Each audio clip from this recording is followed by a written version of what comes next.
গরিবের কথা বাসি হলেও সত্যি এটা মানতেই হবে।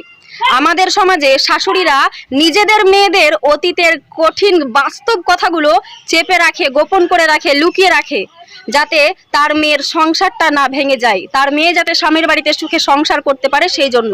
কিন্তু যখনই বৌমার একটু দোষ খুঁজে বের করতে পারে, বৌমার অতীতের কোনো দোষ কোনো ত্রুটি যদি খুঁজে বের করতে পারে, তবে সেই কথাটা শাশুড়িরা ঢেড়া পিটিয়ে পিটিয়ে বলে বেড়ায়, ছেলের কানের সামনে বারবার উস্কানি দেয়, যাতে ছেলে সেই বৌমাটাকে পিটিয়ে মেরে ধরে বাড়ি থেকে বের করে দেয়। আর সেই সময় শাশুড়িরা খুব খুশি হয়, কিন্তু নিজের মেয়ের বেলায় সেটা আর হয় না। বলছে কি শাশুড়ি মা, নিজের মেয়েকে যেরকম ভাবে ভালোবাসেন সেরকম ভাবে নিজের বৌমাকেও ভালোবাসতে শিখুন, তাহলে জীবনে জয় করতে পারবেন অনেক কিছুই।